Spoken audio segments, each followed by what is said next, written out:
kalau kita berbicara dalam ini apa berbicara tentang berdasarkan konteks budaya itu kan ada yang patrilial ya, apa yang laki-laki itu menjadi memegang kendali gitu ya, apa dalam sebuah hubungan misalnya dalam sebuah keluarga itu pokoknya itu ya patriarki. Apa namanya, ya pokoknya semuanya itu harus tergantung pada laki-laki gitu. Laki-laki tuh nggak boleh di, bukan dikalahkan ya, nggak boleh berbagi kekuasaan gitu ya bahasanya mungkin ya. Jadi kalau misalnya apa namanya kita bisa saling berbagi pengaruh, kenapa tidak kayak gitu misalnya.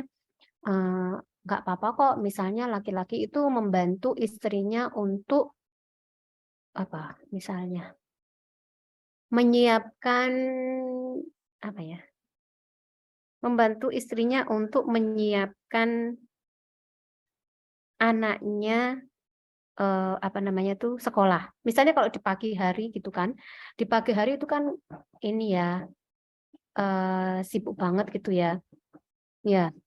Nggak apa-apa misalnya suami itu pagi hari itu membantu istrinya untuk menyiapkan keperluan pagi kan. Misalnya iya berbagi tugas misalnya kan kan ada tuh yang misalnya mungkin sebuah budaya gitu ya yang menganut bahwa pokoknya pekerjaan domestik itu semuanya itu perempuan kayak gitu. Tapi ya mosok tega pagi-pagi itu istrinya dari mulai bangun harus mencuci misalnya mencuci baju, mencuci piring, bikin sarapan, terus kemudian apa namanya tuh harus nyiapin anaknya, nyuapin anaknya sarapan misalnya kayak gitu. Harus nganter. Nanti dirinya sendiri juga harus apa namanya kerja. Apa enggak di tempat kerja udah kehabisan tenaga kayak gitu. Jangan biarkan seperti itu dan itu kan juga akan itu ya apa namanya tuh berpotensi menjadi konflik kayak gitu. Kayaknya tuh hal yang remeh loh. Tapi kalau misalnya syukur-syukur kalau istrinya mampu gitu ya. Istrinya mampu bersedia nggak apa-apa alhamdulillah. Tapi secara manusiawi apakah kita tega membiarkan apa namanya orang yang kita sayangi itu apa sibuk sendiri gitu ya di pagi hari sedangkan dirinya juga mau membantu mencari tambahan penghasilan untuk keluarga kayak gitu. Seperti itu. Jadi apa namanya nggak apa-apa sebenarnya kalau misalnya bisa saling berbagi gitu ya, saling berbagi kekuasaan kayak gitu misalnya. Ada kompromi di sana untuk berbagi tugas kayak gitu, seperti itu. Kemudian ya, di situ disebutkan bahwa pernikahan yang paling bahagia dan paling stabil dalam jangka panjang adalah ketika suami memperlakukan istri dengan hormat dan tidak menolak pembagian kekuasaan dan pengambilan keputusan dengannya. Jadi, ya memang benar ayah sebagai atau suami memiliki tanggung jawab dalam masalah rumah tangga kayak gitu ya. Pokoknya kita tuh manut imam kita kayak gitu. Tapi sebelum keputusan itu diambil kan ada ini apa namanya itu ada wilayah bermusyawarah kayak gitu ya. Gunakan itu sebaik-baiknya untuk juga mengakomodir pikiran-pikiran dari sang istri kayak gitu. Jadi misalnya kalau ada masalah kayak gitu ya, jangan terus kemudian langsung ambil keputusan karena saya sebagai kepala rumah tangga seperti itu. Curhat lagi, iya. Jangan langsung ambil keputusan karena apa? Kalau sudah berkeluarga gitu ya, yang namanya keluarga kita itu perlu memikirkan ini loh efeknya, dampaknya ke apa namanya ke anggota keluarga kita tuh seperti apa kayak gitu. Misalnya kayak gini nih, contoh kasus nih. ini contoh dari saya pribadi misalnya ya, punya pengalaman kayak gini. Ini menjadi pelajaran yang sangat berharga untuk kami gitu ya. Suami saya itu sekarang posisinya di Malaysia kayak gitu kan. Uh, Anaknya itu yang paling kecil itu sangat lekat dengan ayahnya kayak gitu ya. Ya, main sepak bola, bulu tangkis, apa dan sebagainya macam itu sama ayah. Kan nggak mungkin juga main sepak bola, mancing, cari cacing sama bundanya kan. Ya mungkin bisa, tapi kurang lucu kayak gitu ya. Apalagi saya secara fisik mungkin kecil gitu ya, nggak ya mungkin tidak ini ya, tidak sepowerful ayahnya kayak gitu. Udah jauh-jauh hari disondingkan ke anaknya kalau ayah tuh akan ke Malaysia dan sebagainya kayak gitu. Dikiranya itu sudah cukup karena ini pengalaman pertama. Nah, ngambil waktunya itu sangat lama kayak gitu. Menurut saya itu sangat lama kayak gitu ya. 5 hari kayak gitu. Nah, anak saya itu harus harus mengalami pengalaman pertama untuk berpisah dengan ayahnya dalam jangka waktu yang lama dan sangat jauh itu pertama kali ini gitu. Anaknya nangis dan sebagainya dan lalala malah penuh drama kayak gitu kan. Yang mungkin itu tidak terbayangkan oleh suami saya kayak gitu ya. Tapi alhamdulillahnya dari sekolah sangat pengertian, sangat mengerti, sangat mendukung kami kayak gitu. Jadi itu menjadi resource kayak gitu ya, menjadi sumber daya positif bagi kami untuk melewati masa ini selama 5 hari kayak gitu. Seperti itu. Jadi mungkin nanti akan ada sebuah dialog kayak gitu mungkin ya dengan saya, dengan suami saya, dengan anak saya. Nanti kalau misalnya akan bepergian lagi dan sebagainya, nanti bagaimana keputusannya yang akan itu ya gitu. Jadi kasih peluang istri untuk berpendapat juga, kasih peluang juga kalau misalnya mengambil sebuah keputusan itu, jadi saling memengaruhi gitu ya, saling memberi masukan, bertukar dari sudut pandang ini kalau menurut saya seperti ini bagaimana menurutmu kayak gitu seperti itu. Jadi membuka diri untuk saling dipengaruhi dan memengaruhi kayak gitu. Seperti itu. Nah, terus kemudian yang selanjutnya adalah mengelola konflik. Kalau mengelola konflik itu ya itu tadi ya. Yang pertama sudah tadi ya, dalam mengelola konflik itu kita perlu tadi yang pertama seperti yang prinsip yang ke 1, 2, 3, 4 ini kita merelakan membuka diri untuk dikasih masukan, dikasih ide, dikasih saran oleh pasangan kita. Terus kemudian seperti yang ada di gambar rumah tadi ya, yang pertama itu saling terbuka untuk menerima masukan atau berbagi pengaruh dengan pasangan, kemudian berbicara, berdialog tentang masalah yang dihadapi, dan kemudian mencari kira-kira jalan tengahnya itu seperti apa. Ya, yang betul, yang itu seperti itu. Gitu.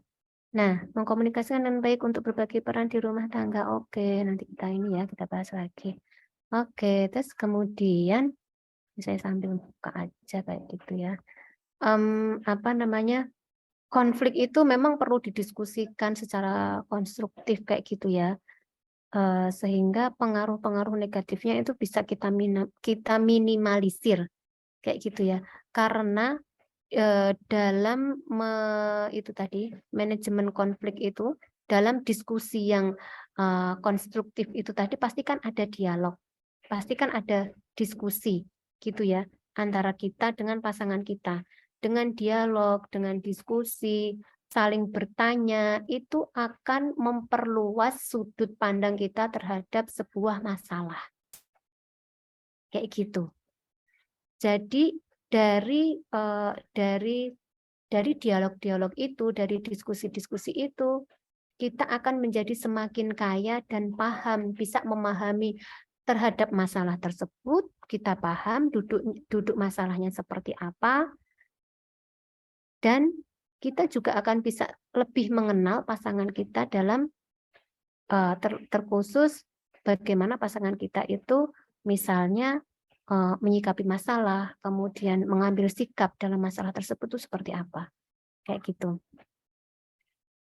Terus kemudian prinsip yang keenam dalam membangun pernikahan yang langgeng adalah saling menerima dan menghargai impian pasangan kita. Seperti yang saya kemukakan di awal kayak gitu ya. Jadi kita itu menikah itu kan dengan sebuah tujuan kayak gitu kan. Sebuah visi misi yang kadang kalau kita ta'arufan itu kita sertakan loh di dalam biodata kita ya enggak? Kayak gitu. Yang nanti di sana pun saat ta'aruf itu ada diskusi tentang bagaimana saya bisa mencapai tetap bertahan untuk mencapai mimpi saya. Setiap kita itu punya bintang yang akan kita raih kayak gitu. Jadi dengan menikah itu kita punya teman untuk mencapai impian kita, bukan terus kemudian dengan menikah malah kita menjadi mengubur impian kita dan mengalah untuk pasangan kita. Kalau itu dilakukan dengan penuh kerelaan hati, berkorban gitu ya, dapat pahala berkorban nanti. Tapi kalau misalnya itu dengan terpaksa, ya gimana, malah akan menjadi tertekan batinnya, kan kasihan. Gitu. Terus kemudian yang yang terakhir adalah menciptakan makna bersama. Jadi dimaknai gitu ya, dalam menjalani kehidupan itu nggak dronjong, maksudnya nggak yang flat-flat gitu aja, tapi ada maknanya dalam menjalani berapa tahun pernikahan, dari proses-proses yang sudah dilalui itu betul-betul itu menjadi sebuah hal yang positif, yang sangat bermakna, yang powerful, yang kemudian itu menjadi sebuah yang memperbesar gitu ya, memperbesar dan menguatkan rasa syukur kita kepada Allah kayak gitu, seperti itu. Jadi bisa juga itu misalnya menciptakan makna bersama itu bisa dilakukan dengan berbagai macam kegiatan kayak gitu ya, misalnya ya kayak misalnya kebiasaan untuk bermusyawarah gitu ya, bersama makan sambil, kayaknya sepele loh, makan bareng itu kayaknya sepele, tapi itu Masya Allah ternyata ada keluarga yang tidak, karena sibuknya itu tidak bisa untuk makan bersama, sekedar makan bersama kayak gitu. Momen-momen bersama itu menjadi hal yang sangat dirindukan kayak gitu bagi orang-orang tertentu kayak gitu, bagi keluarga-keluarga tertentu kayak gitu. Seperti itu. Jadi apa makna atau mencoba untuk bertanya apa sih sebenarnya makna rumah bagi pasangan kita itu apa sih maknanya kayak gitu. Apa sih makna makna kebersamaan bagi pasangan kita tuh apa sih sebenarnya, makna keluarga gitu bagi pasangan kita tuh apa sih sebenarnya kayak gitu. Jadi kita sesekali waktu juga perlu menanyakan tentang makna sesuatu yang kemudian dari situ kita bisa semakin memahami pasangan kita, semakin mencintai pasangan kita kayak gitu. Nah, sedikit tentang bagaimana cara mengelola konflik yang konstruktif.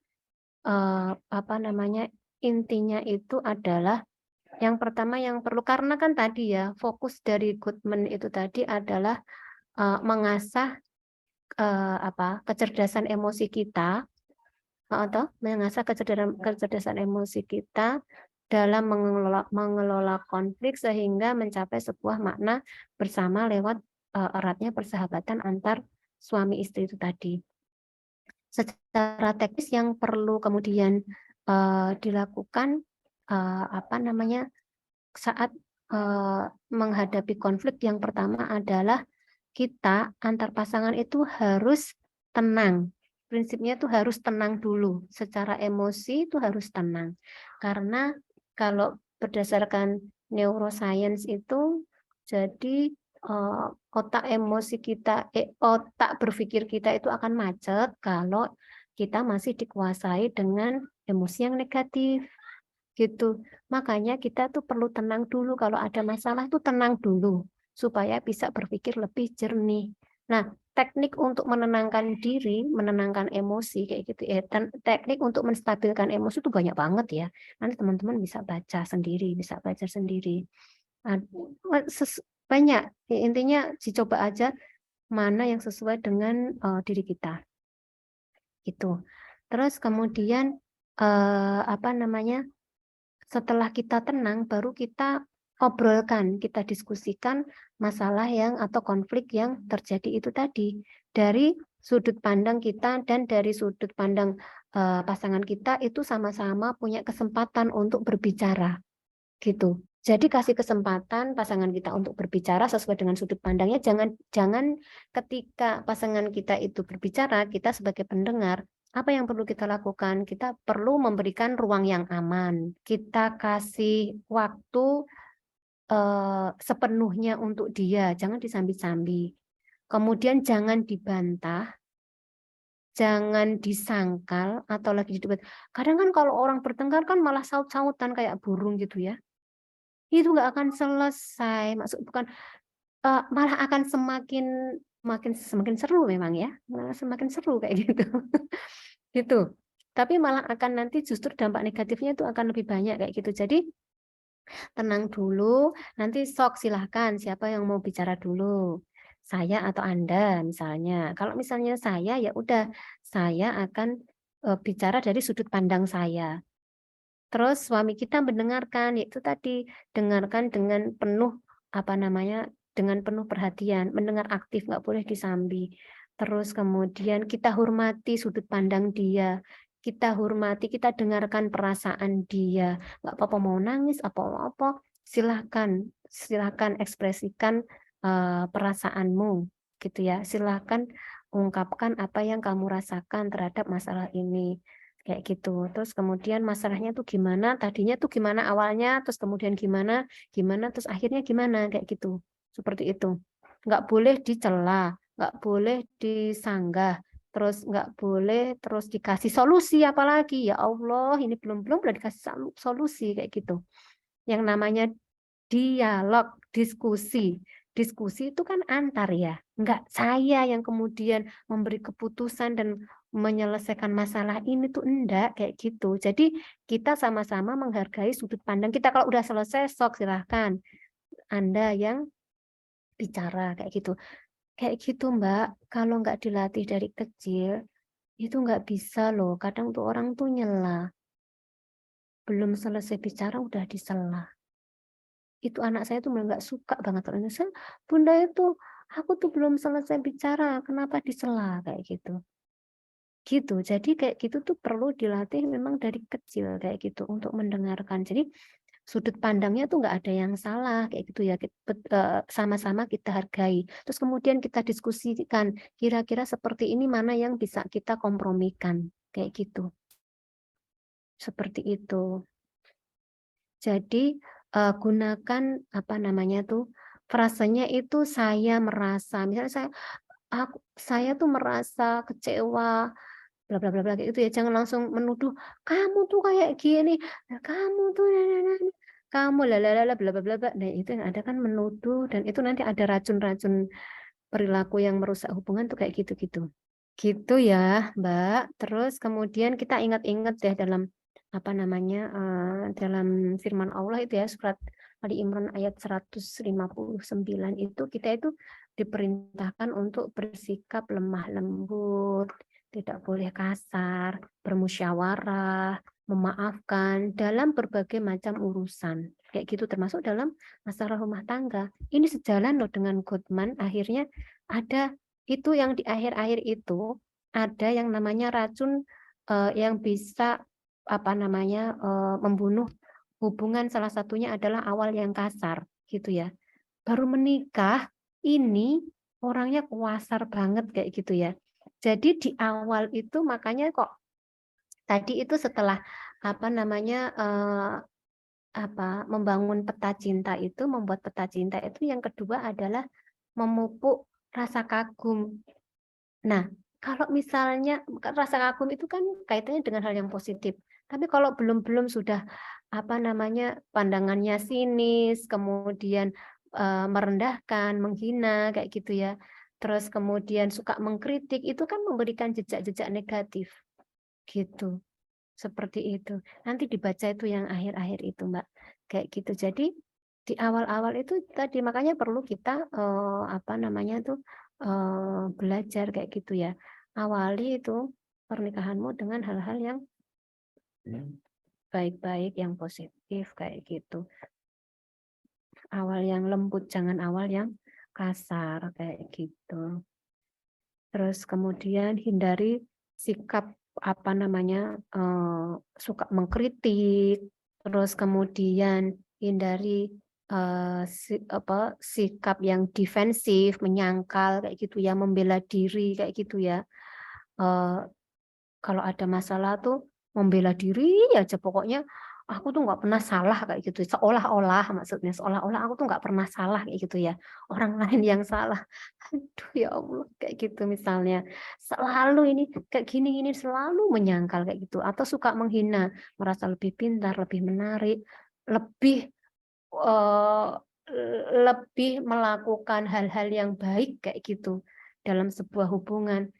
Kayak gitu tuh Mbak, kadang tuh nggak kerasa loh. Makanya perlu dilatih.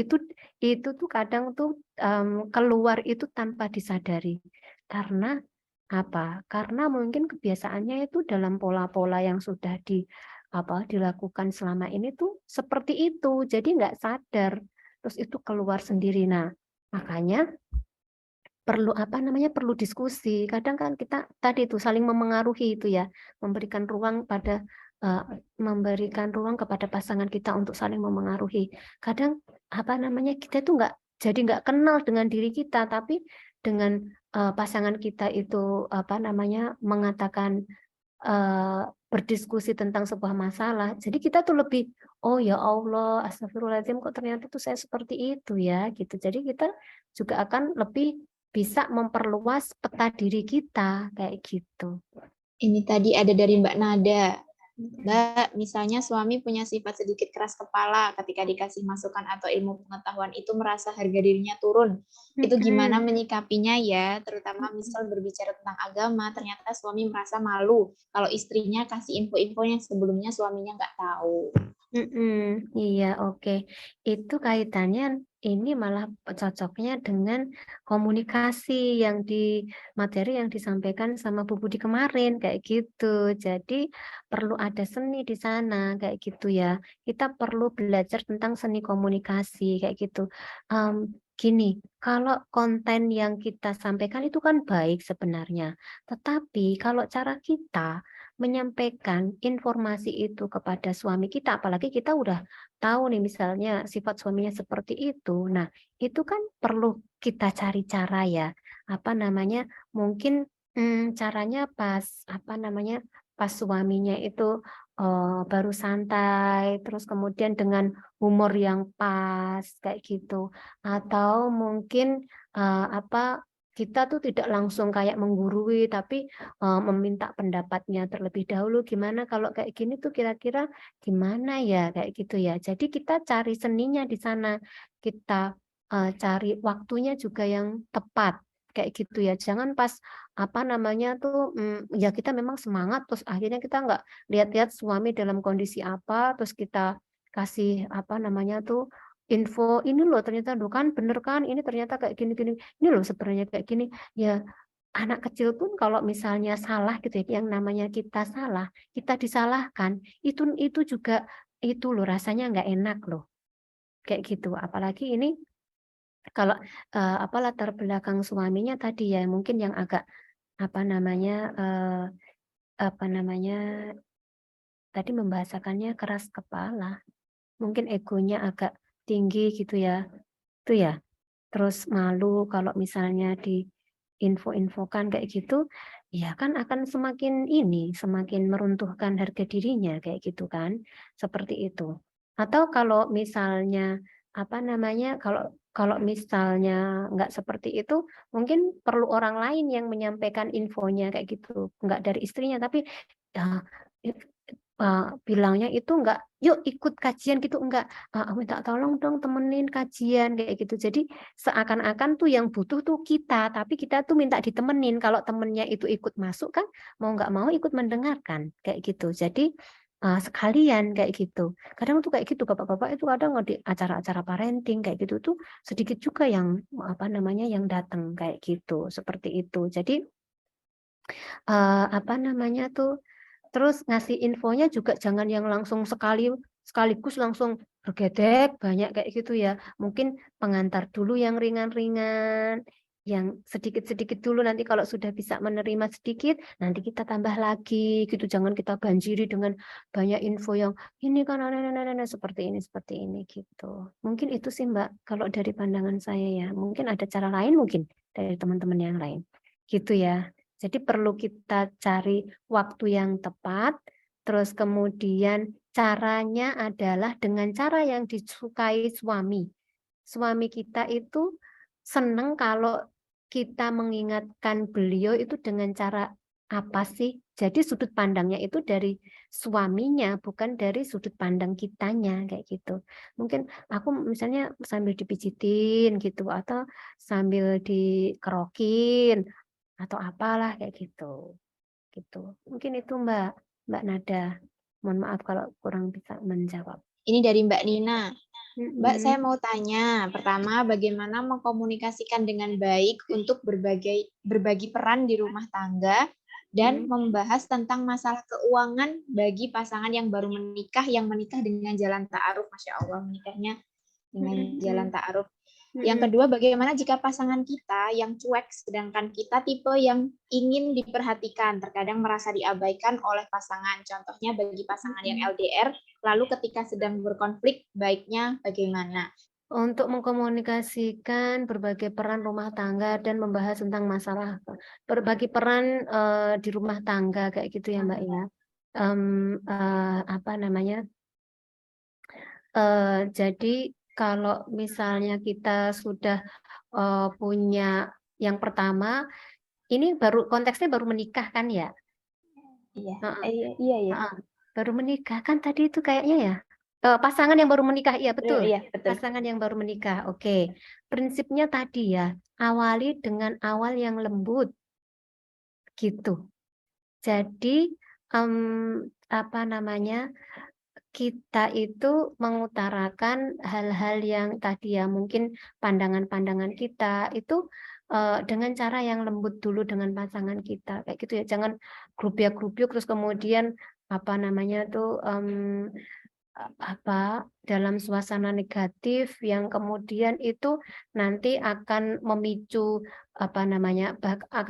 memicu masalah yang lebih besar kayak gitu.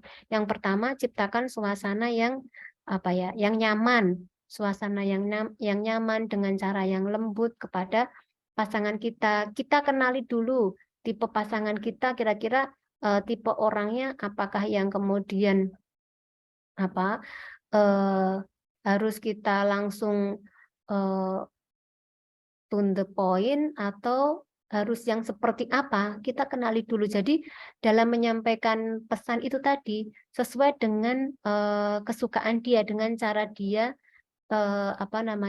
dengan cara bagaimana komunikasi pesan itu bisa diterima dengan nyaman oleh pasangan kita. bukan dari sudut pandang kita, aku tuh kepengennya tuh seperti ini tuh enggak kayak gitu. Jadi caranya itu sesuai dengan cara yang disukai oleh pasangan kita, dengan cara yang lembut, dengan suasana yang positif kayak gitu. Kalau misalnya eh, tipe orang yang to the point ya sudah suasananya dapet, terus nyaman kayak gitu ya ya apa namanya dibicarakan dengan pelan-pelan kayak gitu ya seperti itu. Ini kalau dari sampaikan pesan dari sudut pandang saya dulu, pesannya itu dari saya. Saya akan misalnya saya itu akan merasa sangat bahagia misalnya jenengan mau membantu saya ketika saya apa namanya repot di dapur. Kayak gitu. Kan sebenarnya itu kan berbagi peran ya. Tapi yang disampaikan itu pesannya itu dengan kata saya. Enggak apa namanya, kamu tuh harusnya gini loh Mas. Apa namanya tuh bantu aku. Kamu tuh harusnya tuh ngerti lah pengertian.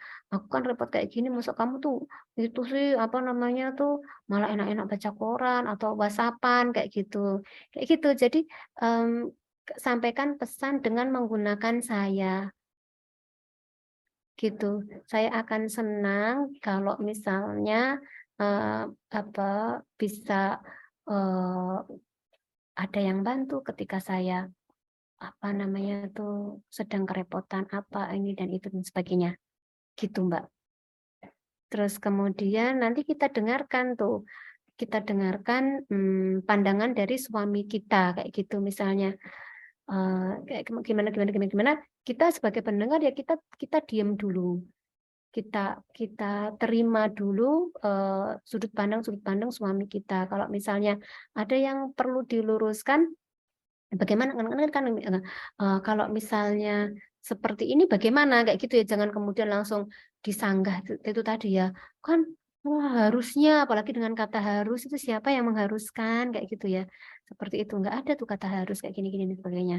Atau apa namanya tadi itu hindari dengan apa namanya mengkritik defensif gitu ya dan suka menghina kayak gitu. Itu tuh jangan. Eh, itu nanti luas sekali misalnya aku apa namanya kamu tuh harusnya tuh ini peka lebih peka gitu loh Mas. Tuh anakku kan sudah mau bantu kamu cari uang, masa kamu tuh ini sih tega, aku itu melakukan pekerjaan rumah tangga yang lain aku kan juga capek kayak gitu gitu. Makanya perlu menenangkan tadi ya, perlu kita tenang dulu, kita perlu mengendalikan diri kita dulu sebelum mengutarakan apa-apa yang kemudian menjadi maksud dan tujuan kita, impian-impian kita, harapan-harapan kita.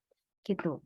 Kalau tentang masalah keuangan memang sensitif ya, tapi menurut saya tetap harus dibicarakan karena itu wilayah yang sensitif, makanya juga perlu dibicarakan supaya itu mencegah konflik yang lebih besar di kemudian hari.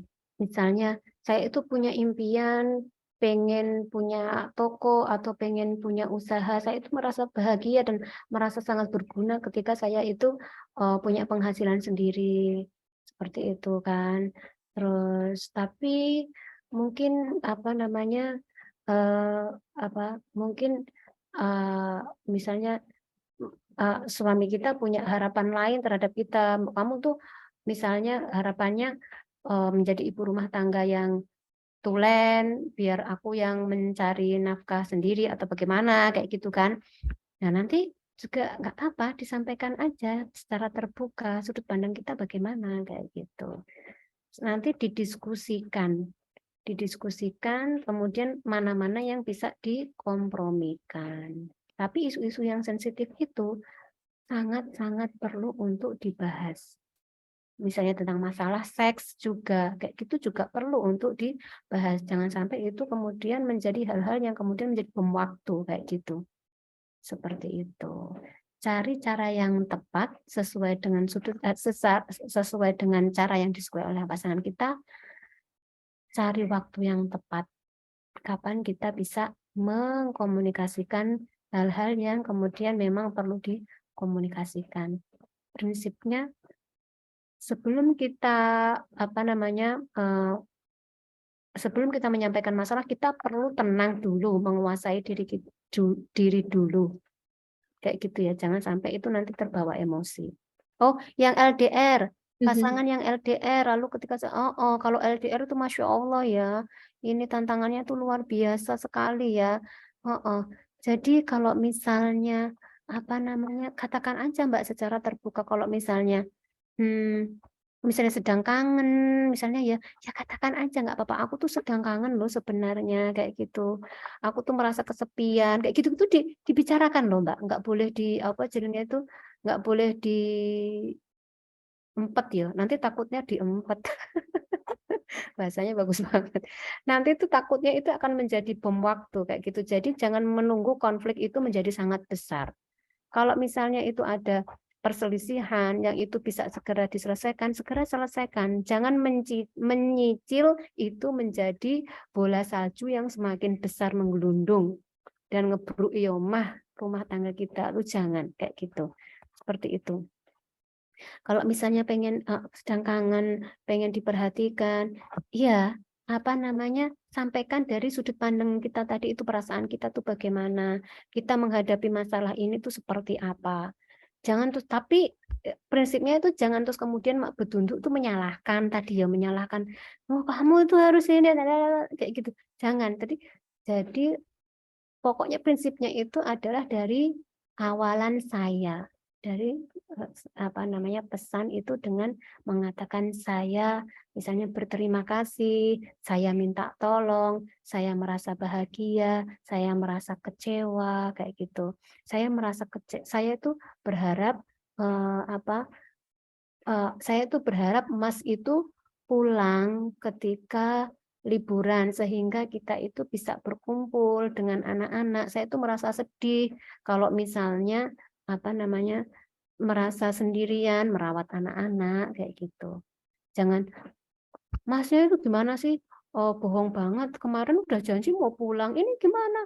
Oh, liburan kok janjinya nggak pulang? Gimana sih? Kayak gitu kan mengkritik ya. Kayak gitu. Ya. Yang apa namanya empat hal yang perlu dihindari itu juga bisa mm, di apa ya, diterapkan gitu ya, perlu diingat-ingat gitu ya.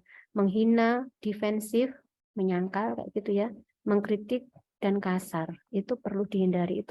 Itu akan merobohkan rumah tangga, merobohkan sebuah hubungan, betul kayak gitu. Ya, itu Mbak, mungkin mohon maaf kalau eh, apa namanya banyak yang belum bisa tersampaikan dan masih loncat-loncat kayak gitu ya.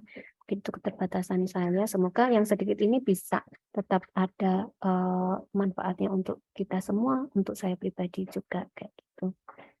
Oke, dari saya akhiri apa namanya diskusi pada sore hari ini. Saya kembalikan ke Mbak Linda. Assalamualaikum warahmatullahi wabarakatuh.